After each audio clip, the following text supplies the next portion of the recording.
Hello everyone, welcome back to Luna the Book Moth. This is chapter 17 of Mornstar the Maiden Voyage.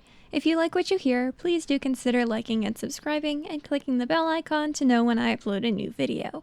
Without further ado, let's begin. Chapter 17. Dawn awoke in a desolate landscape. Her eyes darted back and forth before she spoke. It was just a dream, but it seemed so real. Yet somehow, I know he promised. She packed up her bag and woke up her two companions. Come on, you two. We've got to get going. Polaris is very near. A mystic glow encircled her to once again let her wings reach to the sky. Urumi leapt into her arms. Seri was already carrying a load of equipment. His wings stretched longingly for the sky. One strong sweep of their wings and they were flying. Seri galloped among the clouds like a Pegasus. Dawn held Urumi tightly and smiled. It had been so long.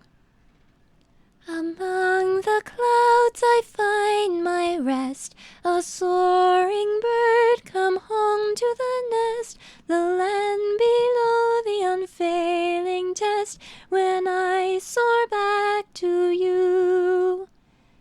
Dawn sang. The pillar of light was very near. In fact, the only thing obscuring Polaris was one last ridge. From this height she could see a lot. Behind her she saw the crater, and beyond that was Abner's Pond.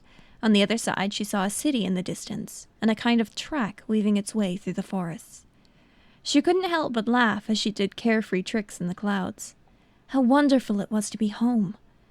There was a river running just before the ridge. It would be no problem for Dawn and her flying friends. A bridge connected this side to a cavern through on the other side. What she did not anticipate was that she was being watched. On the bridge below, a boy was waving up at her. He was a speck from this height, but she was a perfect silhouette on the white clouds. He shouted, but she couldn't hear him. Instead, it was Seri who recognized him. The Lecky sprinted through the sky toward the boy, soon getting out of range and beginning to fall. Dawn noticed and began racing to catch him. Seri! Urumi, get on my back! Quickly! Urumi did as she said, and she quickly grabbed her king's crest with her free hands. She held it out and caught Seri just before he hit the bridge. He fluttered softly down on it and ran to nuzzle the object of his obsession. It was Dylan. Dawn rushed him almost immediately. Her embrace was pure as her tears of happiness spilled all around her. Dylan, I'm so glad to see you, she exclaimed. I'm happy to see you too, he said, returning her embrace. How did you find me? Dawn asked, pulling her face from his shoulder. I followed the light. I knew you'd be here somewhere, Dylan smiled. Dawn smiled back. She was relieved.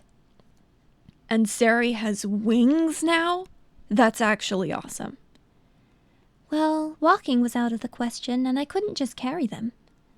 Dylan nodded. We're almost there now, Dawn. Just through this cavern, then you'll be home. They spent a few more moments in the happiness of finding each other again before it was disrupted. From the cavern, troops of militiamen swarmed them. Their guns were loaded and pointed at the foursome. Is that a Lecky? What is that? With wings? Can't be. The soldiers pondered upon seeing Seri. The general swaggered down the bridge. Thought it would be so easy. Sorry to disappoint. He smiled evilly. Dawn's face was fierce. You fools! You think you can pin us down? Doom upon you! May the sun and stars never shine on you again. May the moon run and hide her face from you. May all your efforts be in vain. You have been looking for a power, yes? Well, here's a taste. She held Dylan's hand tightly, and Urumi leapt into his open arm. Her eyes ignited with angelic fury. Her wings held the same light.